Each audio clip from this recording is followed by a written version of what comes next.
ఆయన ఏంది పవన్ కళ్యాణ్ సినిమాలు బ్యాన్ చేస్తా ఉన్నారు తెలంగాణలో అన్న. పవన్ కళ్యాణ్ సినిమాలు బ్యాన్ చేసి అంత మొగడు ఎవరైనా ఉన్నారంటారా? నేను అదే అడుగుతున్నా. అది జరిగే పని కాదన్న. ఎందుకంటే ఇప్పుడు ఎవరైనా మాట్లాడచ్చు, మాట్లాడింది తప్పే. మొన్న కోనసీమ గురించి మాట్లాడింది, అది కూడా ఒక చిన్న పాయింట్ ఆఫ్ వ్యూలో మాట్లాడారు, కానీ ఆయన నెగిటివ్గా అయితే మాట్లాడలేదు డెఫినెట్గా.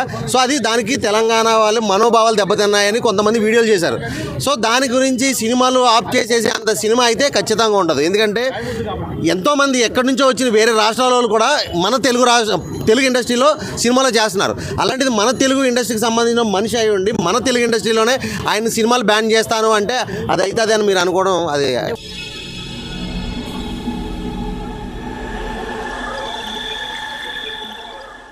ఓన్లీ సినిమా ఇండస్ట్రీ వాళ్ళే కాదు కదా ఆయన సినిమా బ్యాన్ చేస్తాను, అది తెలంగాణ వాళ్ళు.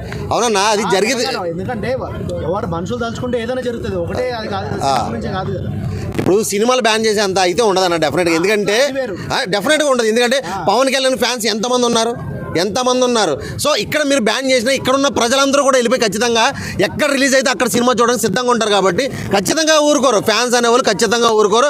అవసరమైతే నేను చెప్తున్నా, పవన్ కళ్యాణ్ ఫ్యాన్స్ తలుచుకుంటే గవర్నమెంట్ కూడా పడిపోయే అవకాశం ఉంటుంది. ఎందుకంటే మీరు కనుక ఈ తెలంగాణలో రేవంత్ రెడ్డి కనుక లేదంటే ఎవరైనా సరే సినిమాలు బ్యాన్ చేస్తున్నాం అంటే ఖచ్చితంగా ఉండే ఫ్యాన్స్ మామూలుగా ఉండదు.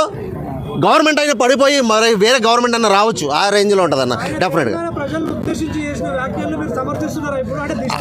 ఇప్పుడు ఆయన మాట్లాడింది వాస్తవానికి నెగిటివ్గా అని మాట్లాడాలని అని కాదు, అక్కడ పాజిటివ్గా మాట్లాడేది అది నెగిటివ్ అయింది ఇక్కడ. సో అక్కడ వాళ్ళకి పాజిటివ్గా మాట్లాడదాం అనుకున్నారు ఆయన. సో ఆయన మాట్లాడిన విధానంలో కొంచెం అది నెగిటివ్గా అనిపించింది ఇక్కడ. అన్న ఇప్పుడు రాజకీయాల వరకు వస్తే పవన్ కళ్యాణ్ గారు మాట్లాడే మాటలకి నేను కూడా సమ్మతించను. ఖచ్చితంగా నేను చెప్తున్నా, యాజ్ ఏ పవన్ కళ్యాణ్ ఫ్యాన్గా నేను చెప్తున్నా, నేను సినిమాలంటే పవన్ కళ్యాణ్ సినిమాలంటే పడి చచ్చిపోతాను. కానీ రాజకీయాల విషయానికి వస్తే మాత్రం నేను కూడా ఆయన మాట్లాడే విధానంతో నేను కూడా కొన్నిసార్లు అప్సెట్ అవుతాను. ఎందుకంటే ఒక మాట ఒకసారి మాట్లాడిన మాట రెండోసారి మాట్లాడేదానికి ఉండదు. సో మెయిన్ ఏంటంటే పవన్ కళ్యాణ్ ఆయన మంచి ఆయనే, కానీ ఆయన వెనకాల ఉన్న చంద్రబాబు నాయుడు అయితే ఎవరైతే ఉన్నారో సో ఈయన మాట్లాడే మాటల్ని ఆయన చేయనీయకపోవడం, లేదంటే ఈయన ఏదైనా చెయ్యాలి అనుకుంటే దానికి చేయకుండా అడ్డు చెప్పడం. సో దాని పాయింట్ ఆఫ్ వ్యూలో ఆయన చేతిలో ఏమీ లేకపోవడం వల్ల కేవలం డిప్యూటీ సీఎంగా మాత్రమే ఉన్నారు. కానీ ఆయన చేతిలో అధికారం అనేది ఖచ్చితంగా చంద్రబాబు, లోకేష్ వీళ్ళు ఇవ్వరు ఆయన చేతికి. సో ఈ గవర్నమెంట్ పోయి మన నెక్స్ట్ 2029లో అయితే జగన్ రావాలి, లేదంటే పవన్ కళ్యాణ్ ఓన్గా నిలబడి గెలిస్తే కనుక మాత్రం నెక్స్ట్ లెవెల్లో ఉంటుంది. అప్పుడు ఆయన ఏదైనా చేయాలనుకుంటే చేయగలుగుతారు. సో అప్పటి వరకు మనం ఏంటంటే ఆయన ఏదో చేద్దాము అనుకుంటున్నారు. ఆయన ఇప్పుడు కాదన్న, ఎలక్షన్స్లో రాకముందు కూడా పేద ప్రజలకు ఎంతో హెల్ప్ చేసిన మనిషి ఆయన పవన్ కళ్యాణ్.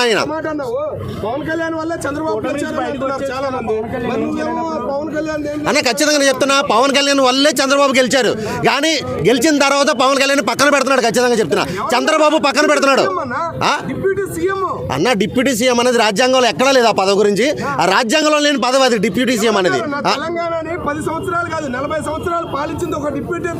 అదే అన్న, అది చట్టంలో రాజ్యాంగంలో లేని పదవి అది. కానీ ఆయన డిప్యూటీ సీఎం తర్వాత సీఎం. కానీ సీఎం ఉన్నాడు కదా, సీఎం లేకపోతే ఆయనకి ఆ పదవి దానికి ఆయన ఏదైనా అర్హత ఉండిద్ది, అది ఏం చేయగలుగుతాడు. కానీ ఇప్పుడు సీఎం అయితే ఉన్నారు కదా, సో సీఎం లేనప్పుడు డిప్యూటీ సీఎం, సో సీఎం ఉన్నప్పుడు ఆ సీఎం చేతిలోనే ఉంటుంది. కానీ డిప్యూటీ సీఎం చేతిలో ఏమీ లేదు.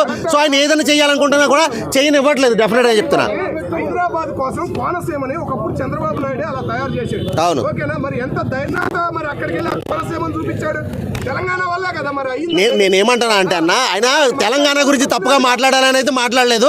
కోనసీమని హైలైట్ చేసి దాని గురించి హైలైట్గా మాట్లాడాలనుకున్నారు. సో అది కొంచెం నెగిటివ్ అయింది. కానీ కావాలని పాయింట్ అవుట్ చేసి తెలంగాణ గురించి తక్కువ మాట్లాడాలని ఆయన ఎప్పుడు మాట్లాడరు. ఎందుకంటే ఆయన ఎక్కడ ఉన్నా కానీ ఇప్పుడు తెలంగాణలో ఉంటే తెలంగాణకు సపోర్ట్గా మాట్లాడతారు, ఆంధ్ర వెళ్తే ఆంధ్రాకి సపోర్ట్గా మాట్లాడతారు. కానీ ఇక్కడ నుంచి అక్కడ వాళ్ళని వ్యతిరేకంగా, అక్కడ నుంచి ఇక్కడ వాళ్ళు వ్యతిరేకంగా మాట్లాడలేదు. ఇది కూడా అన్న, తెలంగాణ వాళ్ళు టీఆర్ఎస్ వాళ్ళు మాట్లాడుతున్నారు, పోయి కాంగ్రెస్ పార్టీ వాళ్ళు మాట్లాడుతున్నారు.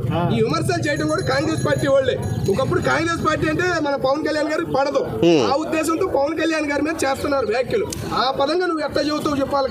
అది ఏ పదంగా అన్న ఇక్కడ తెలంగాణ వాళ్ళ మనోభావాలు దెబ్బతిన్నాయని చెప్పి తెలంగాణ ప్రజలు చాలామంది వీడియోలు కూడా చేస్తున్నారు. సో ఆ పాయింట్ ఆఫ్ వ్యూలో తీసుకుని ఉండొచ్చు. లేదంటే ఇంకోటి ఏంటంటే ఇక్కడ మోడీకి సపోర్ట్గా ఉన్నారు కదా పవన్ కళ్యాణ్ గారు. సో అక్కడ మోడీ అంటే బీజేపీ, ఇక్కడ తెలంగాణలో కాంగ్రెస్. సో కాంగ్రెస్ బీజేపీ ఎప్పుడు కూడా పోటీగానే ఉంది. కాబట్టి డెఫినెట్గా ఆ పాయింట్ ఆఫ్ వ్యూలో కూడా ఆయన మీద గొడవ పడవచ్చే అవకాశం 100% ఉంది. అంతే, ఇంక అంతకుమించి ఏం లేదు కదా. ఓకే అన్న, థ్యాంక్ యూ.